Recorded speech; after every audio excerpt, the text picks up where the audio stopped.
Olá, pessoal, sejam bem-vindos a mais um podcast da Mente de Ouro. Hoje estou com o professor Arnaldo Quaresma. Bom dia, professor Arnaldo, tudo bem com você?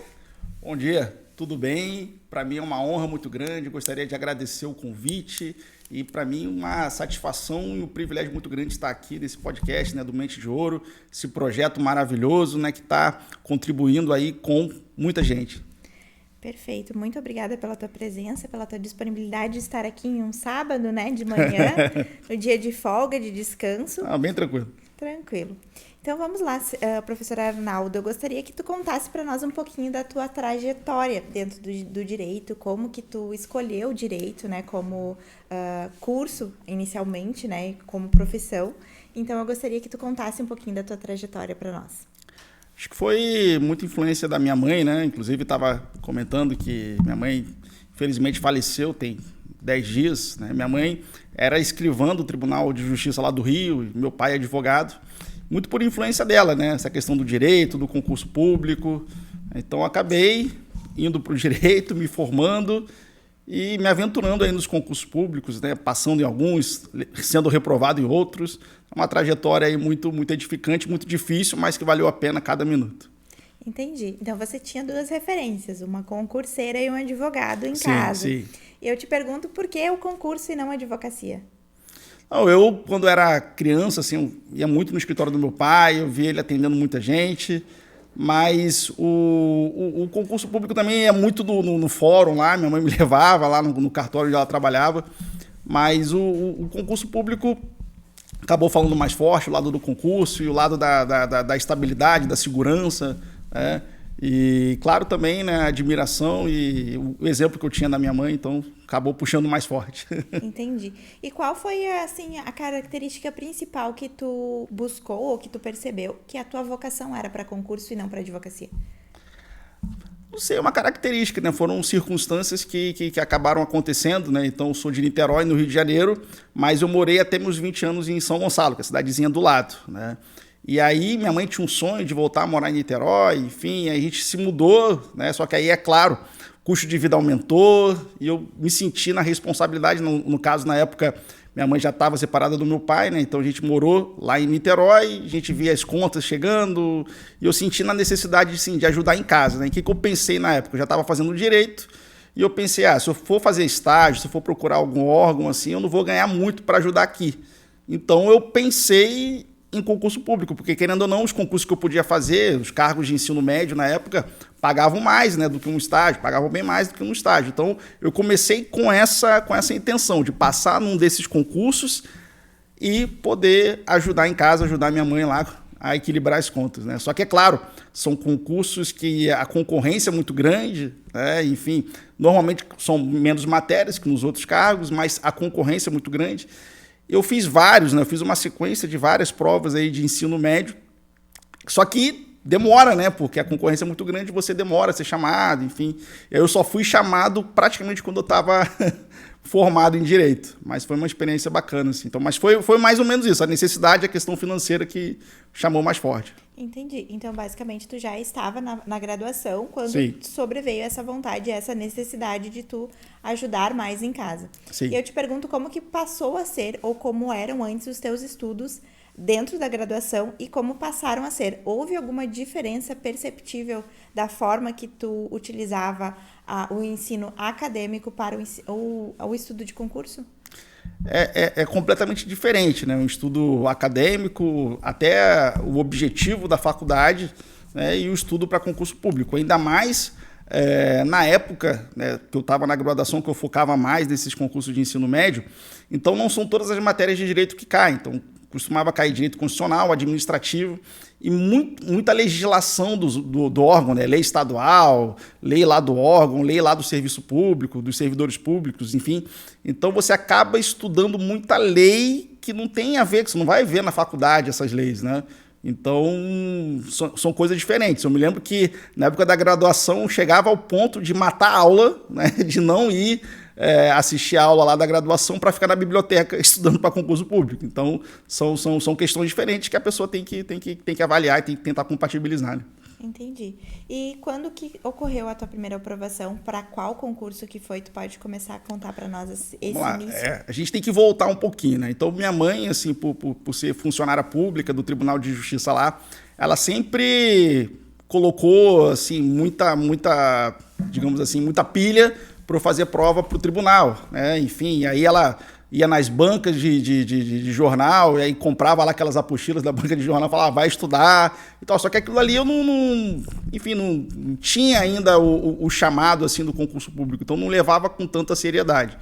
Justamente na graduação, ali quando eu estava no 5º, 6º período, que houve essa mudança, né, para outra cidade e o custo de vida aumentou, aí eu vi a necessidade de estudar e de levar mais a sério, né? Então comecei a estudar para os concursos que eu podia fazer na época, que eram os concursos de ensino médio. Então eu me lembro que na época saiu o TRE do Rio de Janeiro, aí depois saiu o Ministério Público do Rio de Janeiro para a parte administrativa e depois TRF, foi mais ou menos uma sequência.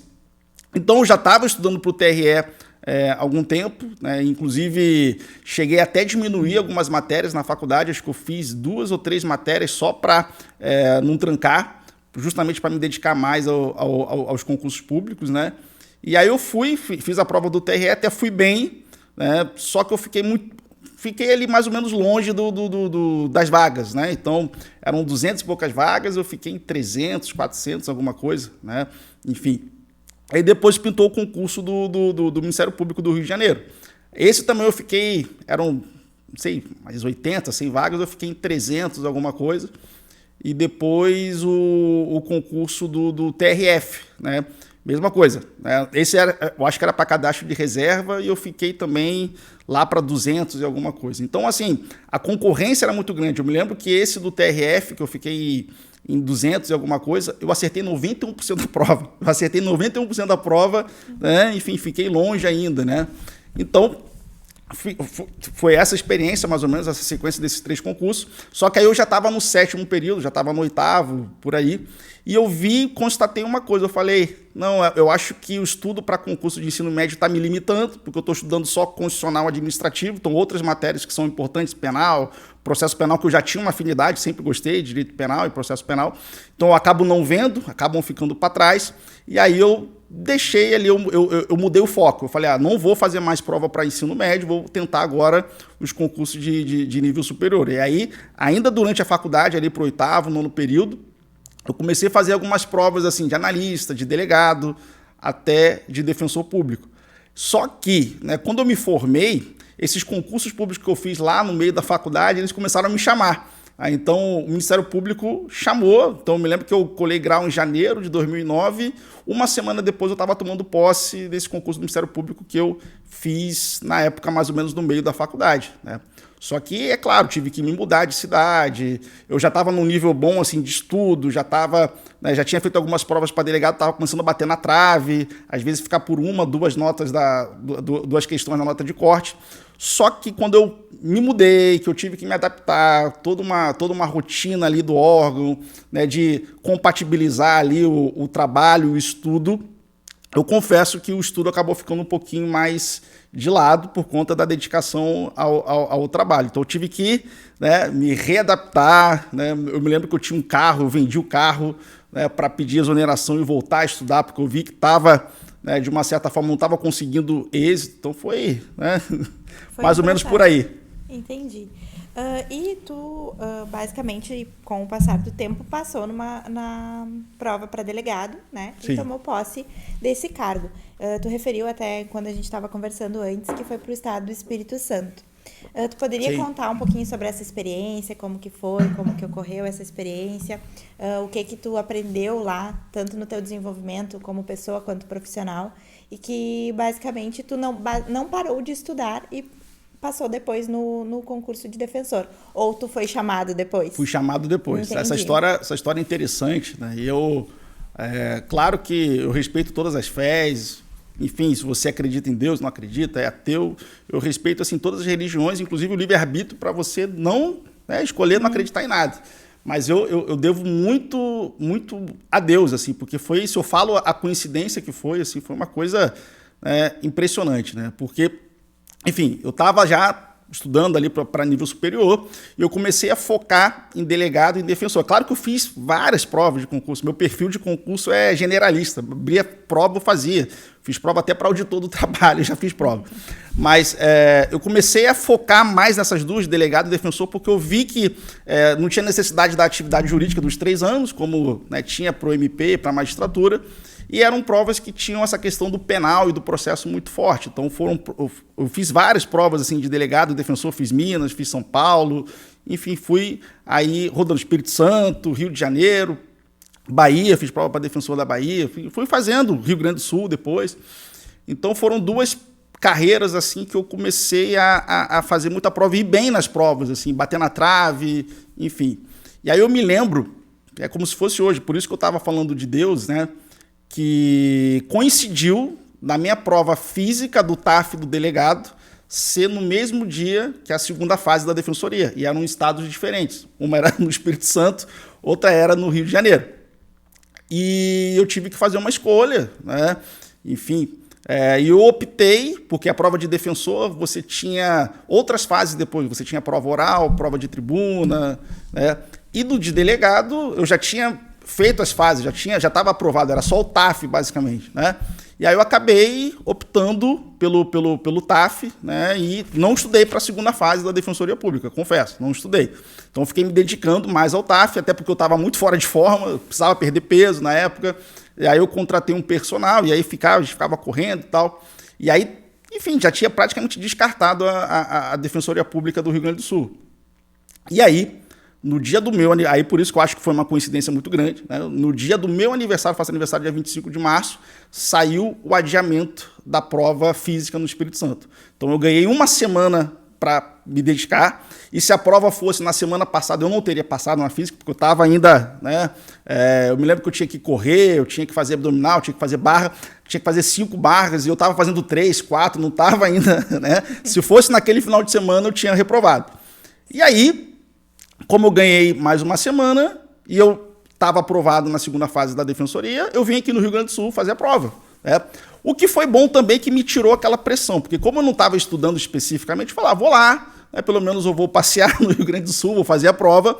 E é claro, né, no hotel ali que eu estava, enfim, fiz o meu trabalho, né? Me dediquei, né, madruguei, principalmente a questão, né, para a Defensoria Pública cai prova peça prática, assim como cai para a OAB, né? Então, assim, eu foquei principalmente nas peças. E, sei lá, por Deus, enfim, né? Mas eu também tinha um preparo de antes, eu já estava, né, nessa trajetória do concurso público há algum tempo, né? Eu acabei passando e também passei no de delegado de polícia no TAF. Só que aí, né, o delegado chamou primeiro, o concurso de delegado chamou primeiro, e quando eu estava como delegado de polícia já há quase um ano, essa prova da defensoria chamou. Então, enfim, por isso que eu acredito muito em Deus e acho que esse lance especificamente, essas coincidências foram divinas. Não tem outra explicação. Entendi. Tu referiu ali que quando aconteceu essa situação, até tinha separado uma pergunta mais ou menos nesse sentido para te fazer, justamente porque tu houve essa troca de cargo, né, de delegado para defensor.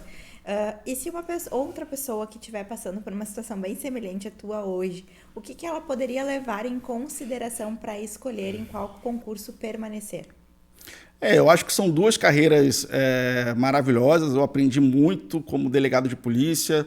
Devo muito, né, embora eu fiquei pouco tempo, tenha ficado menos de um ano, mas devo muito à Polícia Civil do Espírito Santo, a experiência que eu tive como delegado, levo, né, com carinho, admiro muito a Polícia Civil, os delegados de polícia, eu acho um baita carreira jurídica, né, eu acho que eles têm que ter, né, independência, tem que ter lá as prerrogativas que os juízes, os delegados, os promotores, os defensores têm.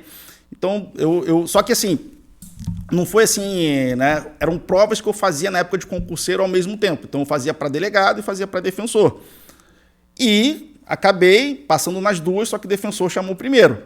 Eu poderia ter sido o contrário, poderia ter passado para delegado. Eu acho que se eu não tivesse feito essas outras provas para defensor, eu estaria como delegado até hoje. Eu gostava do que eu fazia, só que na época pesou muito a questão salarial, né? Eu já tinha uma filha, né? E fiz gostava também da atuação, da missão da Defensoria Pública, sempre admirei também essa instituição. Então, acabei fazendo a opção de largar lá a Polícia Civil do Espírito Santo e tomar posse aqui na Defensoria. Entendi. E para aquela, tu falou que também tu já fez concurso para auditor do Já TRT, fiz. né? Que é uma matéria muito diferente do que se estuda para defensor, para delegado, né? Totalmente diferente. Para aquele tipo de pessoa que quer ser como você, tentar todo tipo de concurso, qual seria, assim, o direcionamento que tu daria? Vamos lá. Eu gosto sempre de falar isso, né? A gente pode separar os concurseiros em dois perfis, né? O generalista e o especialista, né? Ambos, a meu ver, têm vantagens e desvantagens, tá? Então, por exemplo, o generalista é aquele cara que vai atirar para tudo quanto é lado mesmo, que vai fazer prova para analista do tribunal, vai fazer prova para o TRT, para o TRE, para o MP, vai fazer prova para delegado. É aquele cara que abriu, né, abriu o concurso e ele vai estar fazendo. Qual que é a vantagem? A vantagem é que, pô, tá toda hora saindo concurso. Então, o cara não vai ficar ali na expectativa esperando muito aquele cargo que ele queria. Enfim, só que a desvantagem, logicamente, que esse generalista, quando ele for concorrer com um especialista, com aquele cara que está estudando para aquele concurso, a tendência dele é ficar para trás. Então, é uma vantagem e uma desvantagem. O especialista, né, ele vai estar mais focado naquele concurso público, então a tendência dele ir melhor naquele concurso que ele está focado, só que às vezes, né, o concurso demora para sair. Né? Eu me lembro que, por exemplo, quando eu 2007, eu estava na faculdade mais ou menos, 2007 para 2008 ali, né, estava se falando muito no concurso para delegado federal. Delegado federal, e realmente é uma carreira muito importante, que chama a atenção dos concurseiros, né? E eu fiz um curso específico na época para delegado federal. Queria, achava legal. Não saiu aquele ano, e salvo engano, a próxima prova para delegado federal foi em 2012. Aí imagina o cara, por exemplo, que ia ficar 4, 5 anos, né, esperando ali o concurso. Né? Então, tem essa desvantagem. Às vezes, por coincidência do destino, aquele concurso que você está se dedicando, tá se dedicando exclusivamente àquele concurso, não sai. Né? Então, tu fica naquela, tu fica muito tempo sem fazer uma prova. Eu acho interessante também essa experiência de fazer prova, porque por mais que você, não, vou fazer aqui minhas questões em casa, eu vou fazer aqui um simulado no cursinho, mas essa experiência é diferente, né? É diferente de você estar ali na prova mesmo, por mais que você não tenha tanta chance assim de passar, não estar se dedicando, mas essa experiência de estar ali, né, de fazer a prova, de ser real, eu acho interessante também a pessoa ter. Entendi. Com relação, assim, à questão de tu hoje trabalhar como professor, então tu tem muito contato com alunos, tanto que estão prestando prova da ordem ou provas para concursos. Eu gostaria de saber, assim, quais são os desafios que mais eles trazem para ti, não no sentido específico pessoal, mas sim dentro da prova mesmo, assim, o que é mais desafiador? Acho que desafiador, assim, dar conta ali do conteúdo que é cobrado, muitas das vezes o conteúdo extenso.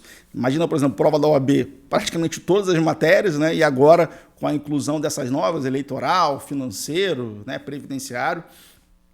E o tempo também, né? Que a pessoa tem, às vezes o sujeito ele trabalha, não consegue ter tanto tempo para estudar, outros não trabalham, podem se dedicar somente aos estudos, mas o cara meio que fica ansioso porque, né, tem muito tempo livre e o cara às vezes acaba não conseguindo se administrar. Então isso, é você equilibrar a vida pessoal, todo mundo tem, com a dedicação aos estudos, tanto para a OAB quanto para concurso público. Acho que esse é o maior desafio, né? Entendi.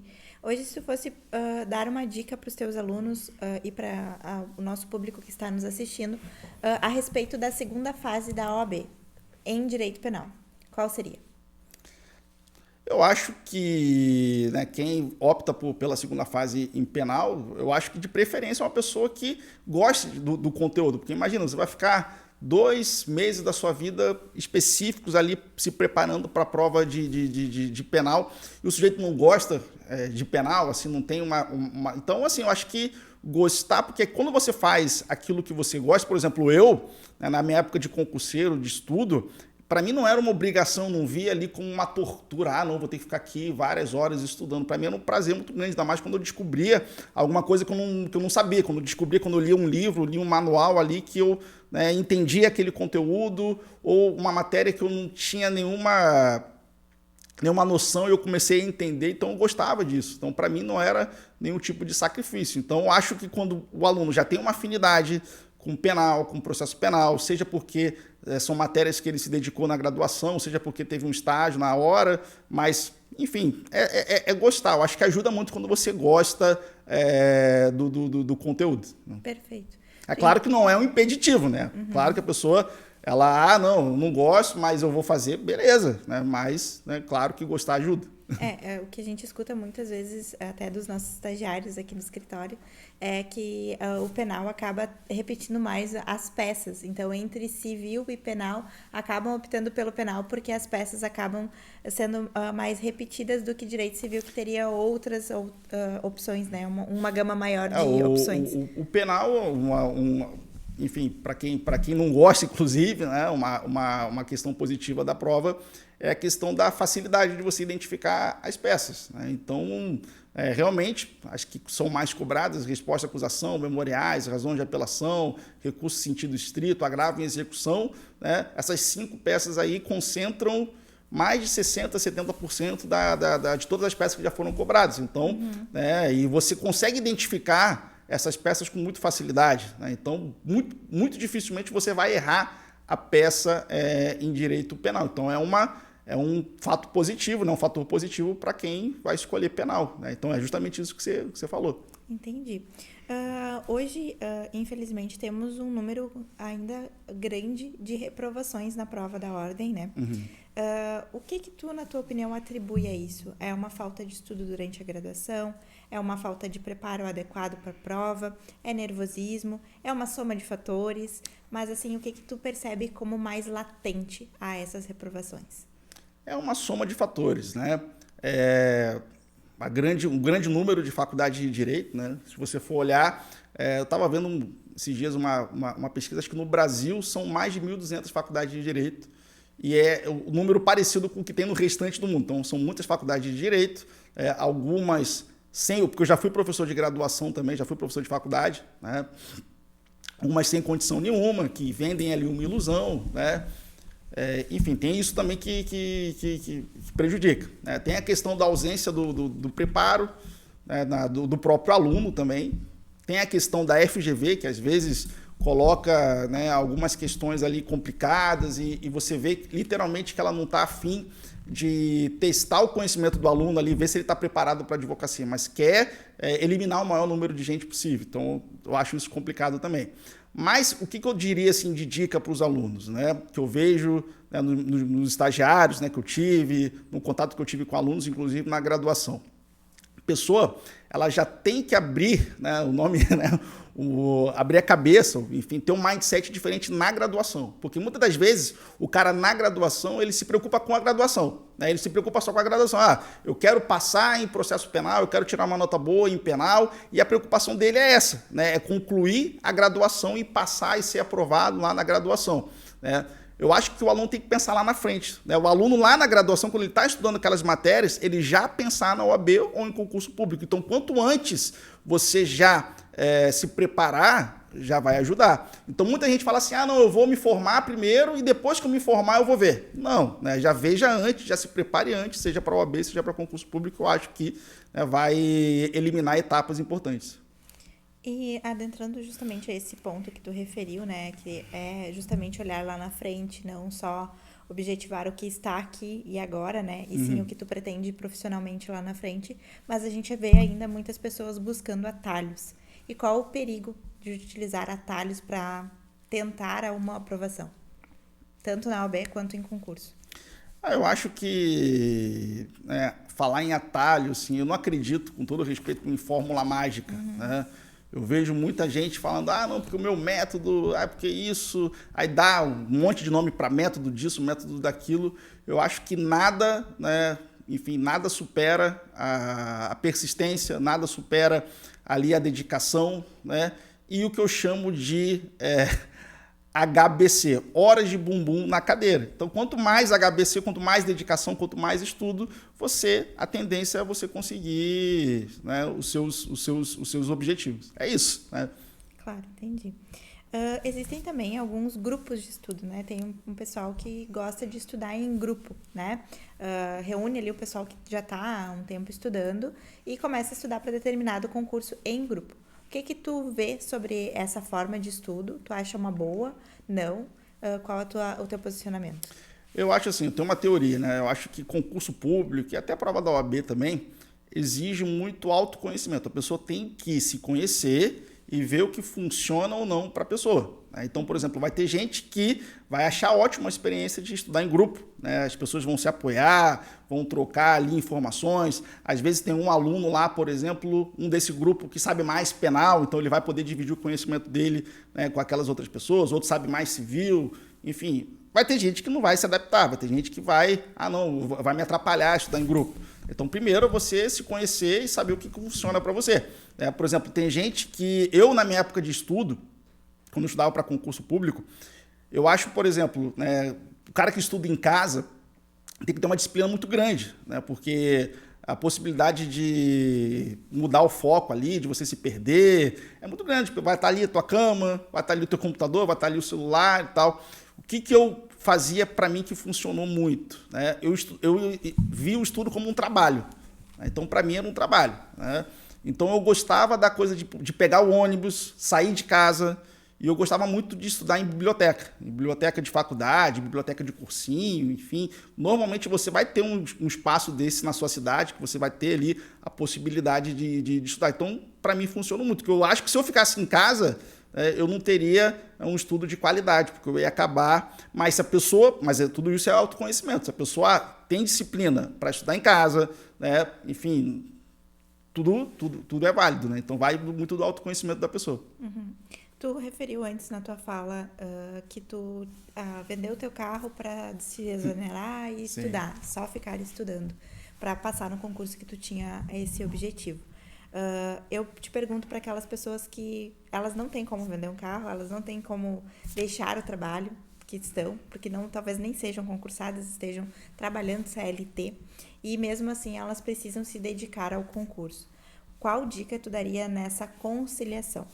Eu acho que vai da situação de cada um. Né? Por exemplo, até é bom falar sobre isso, né?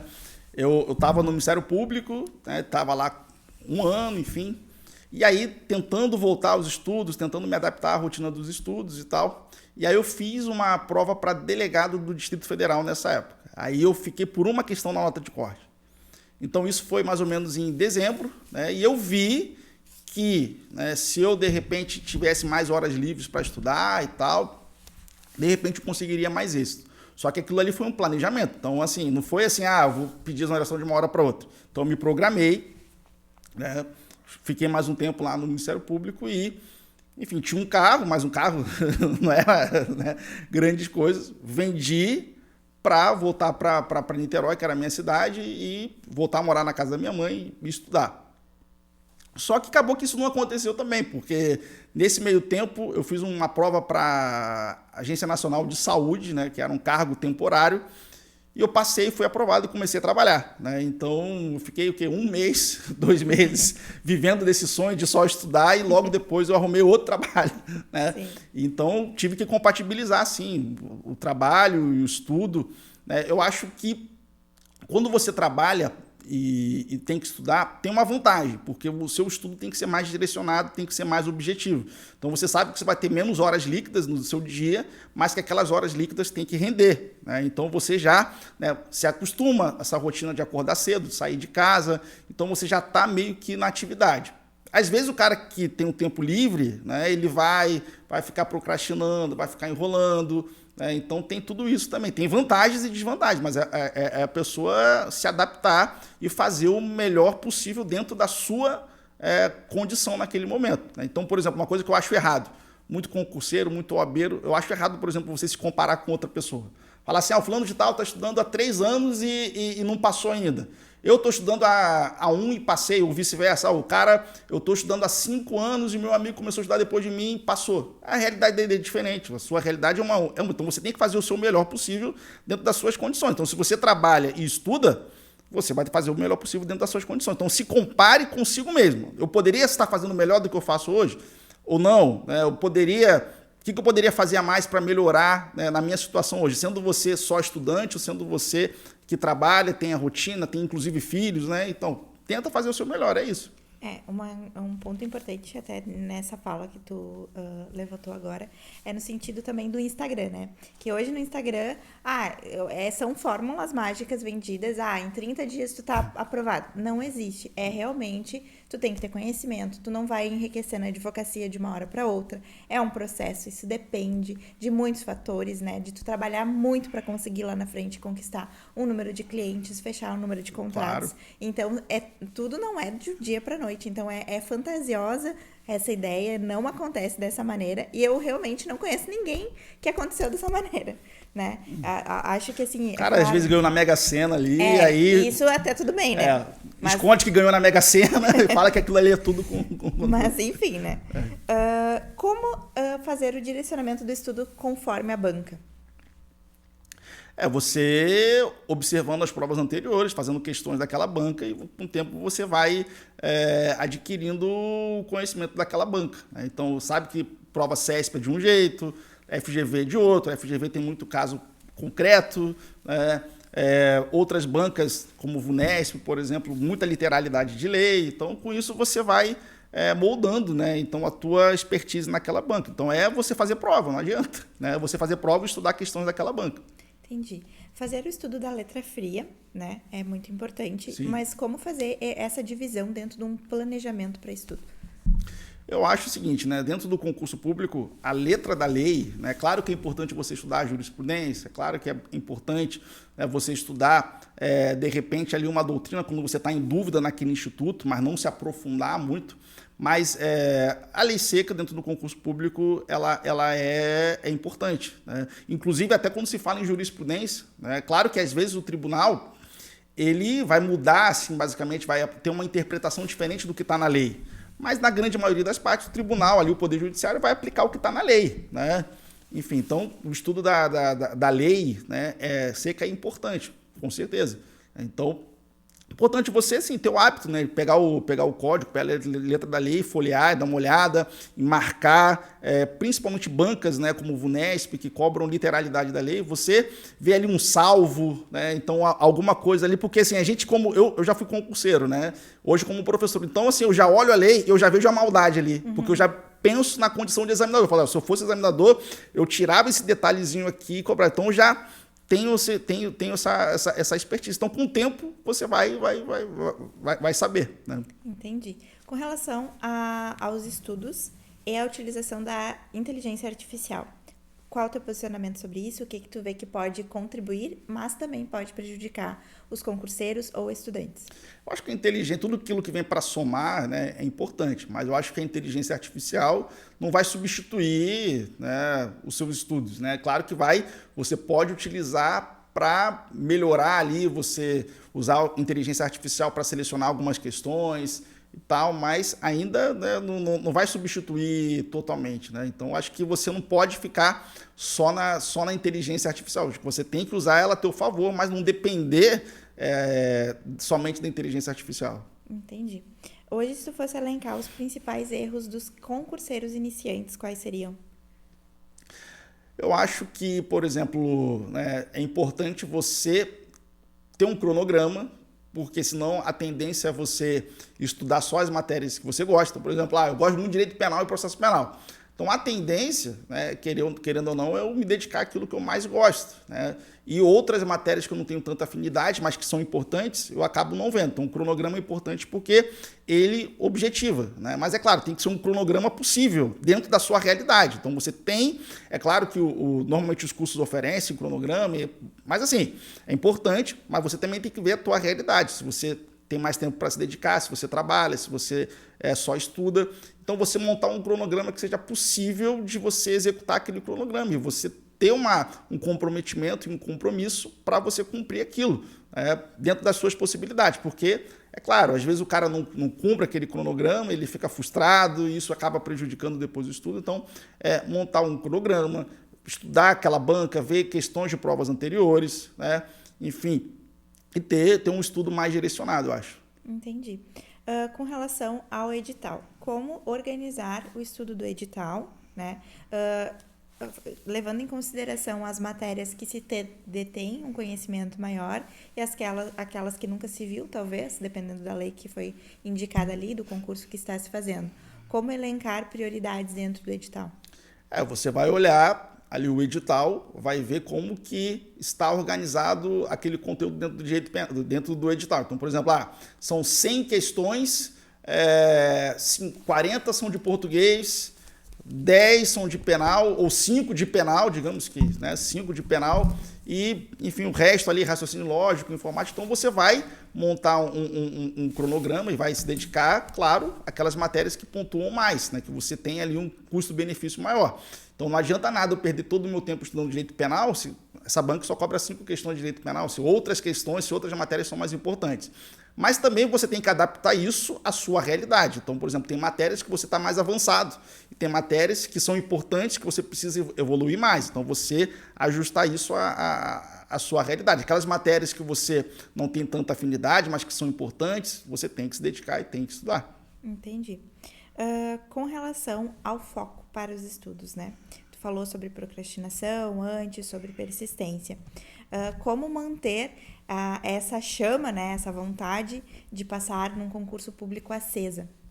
Eu acho que você tem que se refletir por que você tomou essa decisão. Tá? Por que você resolveu optar ali por concurso público? Porque você acha legal aquele cargo público, né, que te chama a atenção, você acha que é uma função relevante, que você poderia contribuir com a sociedade.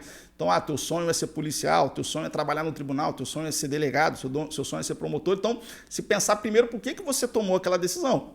Porque você poderia optar por várias coisas na tua vida. Por que você optou pelo direito? Por que você optou lá por aquele cargo específico? Por que você optou pelo concurso público? Então, sempre se lembrar disso. Tá? É uma caminhada que não é fácil, né? Que é difícil, que você vai ter seus contratempos, vai ter seus altos e baixos, mas sempre pensar no motivo pelo qual você resolveu optar por esse caminho, que eu acho que ajuda. Né? Entendi.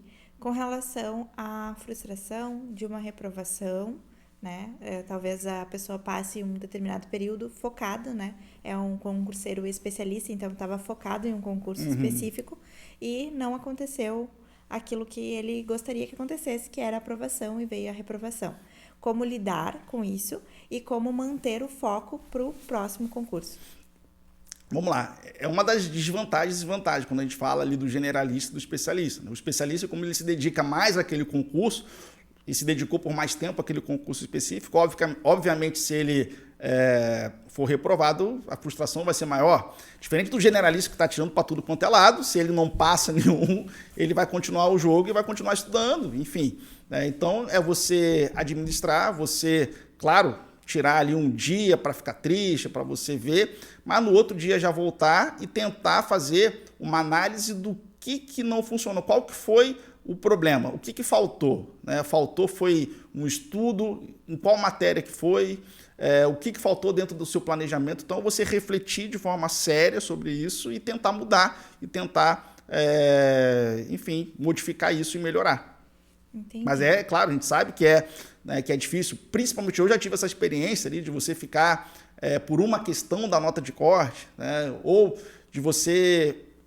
Por pouco, me lembro que uma prova que eu fiz para a BIM, eu fiquei entre os 8 primeiros e faltou 4 décimos na discursiva. Então, assim, realmente é uma frustração muito grande, porque é uma baita oportunidade.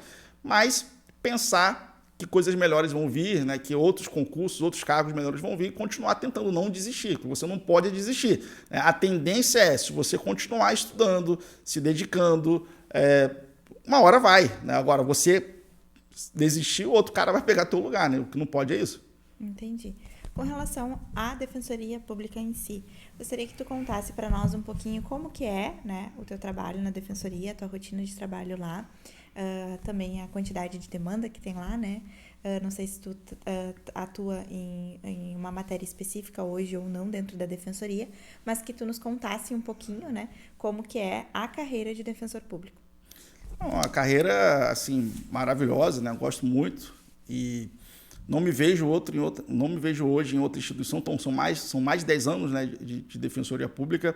Eu acho que é uma instituição assim que cumpre uma missão constitucional muito importante, que é você defender ali os mais vulneráveis, aquelas pessoas que têm mais necessidade. Tá? Claro que é uma demanda muito grande, né? Mas, por exemplo, eu posso dizer que no meu tempo de Defensoria Pública já houve uma evolução, já houve um aprimoramento da própria estrutura da Defensoria Pública. Eu sou de uma época que a Defensoria Pública, a maioria, né, não tinha sede própria, era uma sala dentro do fórum, né, você não tinha ali um quadro de serviços auxiliares, né, com técnico, analista. Hoje não, hoje já temos, na grande maioria das comarcas, sede própria, com, enfim, uma boa quantidade ali de estagiários, de analistas. Claro que sempre pode melhorar, sempre é importante melhorar, aprimorar, porque a demanda cada vez mais aumenta, mas é uma instituição assim que né, dispensa comentários. Assim. Eu acho que ela é dentro das instituições do sistema de justiça, né, com todo o respeito às demais, ela é diferente porque ela está mais próxima ali também da população, das angústias do povo, principalmente aqueles que são mais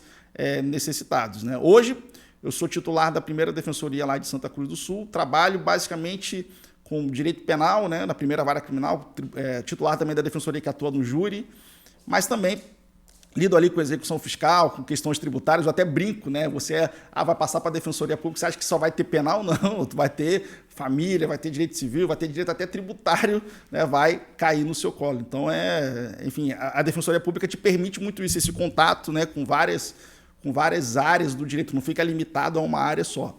Principalmente no começo da carreira, né? Quando você vai para o interior, né? Normalmente as varas únicas, então você ali é o defensor, é único, então você vai atuar em júri, você vai fazer ação de medicamento, você vai fazer ação de família, você vai para audiência de família, você vai ver ali inúmeras questões assim, né, relevantes. Claro que depois, quando você vai se aprimorando na carreira, vai tendo a possibilidade de ir para uma defensoria mais especializada, você vai se especializar em determinada matéria, mas a Defensoria Pública te propicia uma gama de atribuições e de conteúdos assim que são relevantíssimos. E me ajuda muito, inclusive, como professor, né, de direito. Acho que uma coisa alimenta a outra. Então, por exemplo, eu tenho muitos exemplos quando em aula de situações que eu vivi na Defensoria, de teses que eu usei na Defensoria, e pelo fato de dar aula, né, eu estou sempre estudando, estou sempre me dedicando, então eu uso isso também na Defensoria Pública.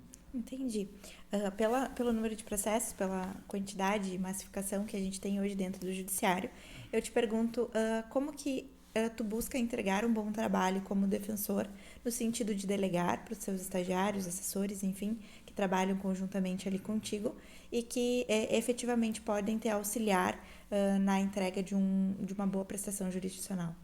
Hoje, eu acho que o sistema de justiça como um todo, não só a Defensoria Pública, mas também como o Ministério Público, o Judiciário, você tem que aprender a delegar. Então, você tem ali um quadro de estagiários, um quadro de servidores, e é aquilo, né? O defensor público, ele não trabalha sozinho, assim como o promotor não trabalha sozinho, o juiz não trabalha sozinho, tem toda uma equipe ali por trás que está te assessorando, que está te auxiliando. Então, você tem que saber, sim, aprender a delegar, aprender a confiar. É claro que sempre dando uma olhada, mas quando você vai tendo essa confiança, aprendendo isso, o trabalho melhora muito. Entendi. Qual é a principal dificuldade que tu vê, né, no sentido dessa delegação? Hoje, os estagiários, a equipe que trabalha contigo, vocês têm assim, um posicionamento que normalmente tu adota e que eles já sabem que naquele tipo de ação vocês vão ir para esse direcionamento? Ou como que tu busca organizar essa questão da delegação em si? Não, como, por exemplo, a equipe que eu tenho lá, né? Enfim, eu já trabalho há algum tempo, claro que com outra reposição, então a gente já tem uma sintonia, né, de posicionamentos, e é claro que nada é estanque também, eu estou aberto a mudanças, enfim, às vezes muda o entendimento, muda uma tese, essa tese aqui não está mais sendo adotada, uma tese que já foi rechaçada, então a gente muda, a gente vai para outro caminho, então tudo isso a gente, claro, conversa, mantém um diálogo, né, mas ajuda bastante. Entendi. E comparando um pouquinho, né, o teu trabalho como defensor e o do teu pai como advogado, né, querendo ou não, por mais que a defensoria seja uma advocacia pública, né, por ter relação com o concurso público, se assemelha bastante à advocacia, né? A única diferença é que os teus assistidos já estão ali na advocacia, não necessariamente tu tem os teus clientes batendo a tua porta, né? Então, assim, o que tu vê, assim, de semelhança e o que tu utilizou, assim, do que o teu pai te ensinou, talvez, ou te passou ali da experiência como advogado e que hoje tu poderia utilizar na defensoria? O meu pai, o contato que eu tive mais com ele, assim, eu me lembro que eu era adolescente, eu estava ali no escritório, então eu via muita gente, meu pai atendia muita gente, e às vezes até não cobrava também, né? Então eu via muito o escritório sempre cheio ali, ele atendendo, enfim. Então é claro que eu levo isso na Defensoria Pública, de você, né, claro que são muitas pessoas, mas você dá importância para aquela demanda daquela pessoa que está ali te procurando, se ela está te procurando tem algum motivo. Aí, claro que na prática, principalmente na prática processual, muito se assemelha, né, o trabalho da Defensoria Pública e do advogado. Claro que está com algumas diferenças, né? A gente não atua com procuração, tem prazo em dobro, né, pela própria demanda ali, muita coisa você, né, vai partir para um lado mais padronizado, mas eu vejo que são atividades semelhantes, que a Defensoria e a Advocacia tem muita coisa em comum, principalmente no crime, né, no direito criminal, que a gente está ali para resguardar as garantias dos acusados, né?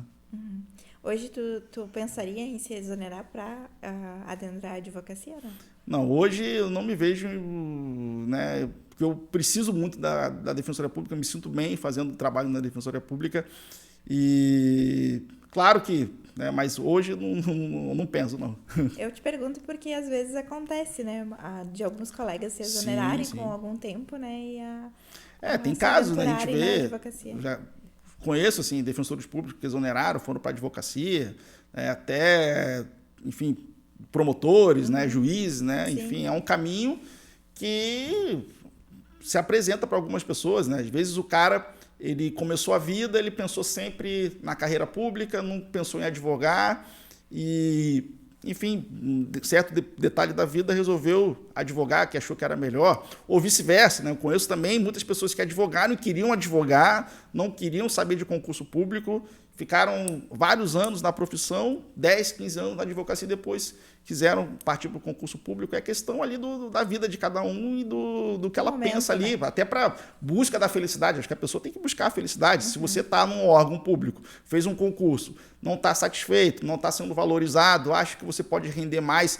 por exemplo, na advocacia, problema nenhum em pedir exoneração para ir para a advocacia. Se você está na advocacia, né, não está satisfeito, está ali complicado, não está conseguindo, enfim, e quer um concurso público também, né, vai do momento de vida de cada um, né, e da vida de cada um. Sim, claro. E para a gente encerrar, então, gostaria de te perguntar se uma dica ou algum conselho que tu daria tanto para estudantes, para advogados iniciantes, para concurseiros, sobre algo relacionado ao concurso, ao estudo, à profissão, ao direito em si.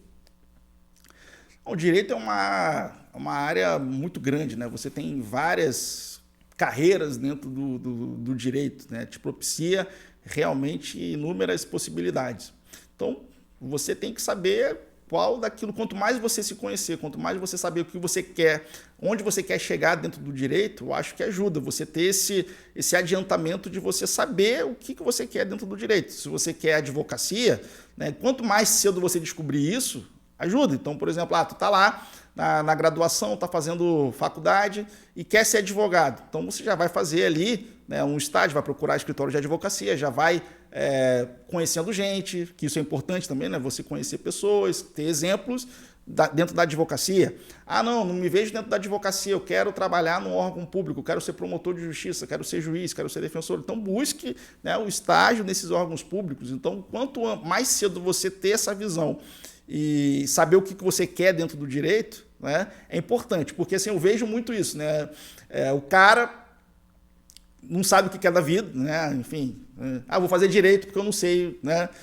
Muita gente vai para o direito porque, né, tá ali, tem que fazer uma graduação, a família está em cima, né? Enfim, o cara tem que ir para a faculdade e tal. Então, quanto mais cedo você descobrir o que você quer dentro do direito e ver as possibilidades que o direito tem para você, ajuda bastante. Tá? E, é claro, você procurar sempre se aprimorar, seja no concurso público, seja na advocacia e se dedicar, porque não existe, né, não existe atalho, não existe caminho fácil, o caminho vai ser árduo. Se você optar pela advocacia, é aquilo que você estava falando, o caminho vai ser difícil. Se você optar pelo concurso público, vai ser difícil também. Vai ser, e sem falar o seguinte, né? É a questão de você ser aprovado, passar, tomar posse, mas depois a sua carreira dentro daquela área pública também vai ser difícil. Não pense que eu passei agora para defensor, para promotor, para juiz, para delegado ou para analista, enfim, que eu vou ter vida. Não, vai ter suas dificuldades dentro da carreira também, enfim, vai ter seus percalços, vai ter seus contratempos, e é isso. Perfeito. Muito obrigada pela tua presença novamente, pela tua disponibilidade em vir aqui partilhar um pouquinho das tuas experiências profissionais e pessoais aqui conosco e com as pessoas que estão nos assistindo ou nos ouvindo. Agradeço muito a tua disponibilidade e humildade. Não, eu que agradeço, né, esse projeto maravilhoso, sempre importante a gente ter esse contato, né, e falar um pouquinho da experiência, enfim. Então, agradeço muito e estou à disposição. Obrigada.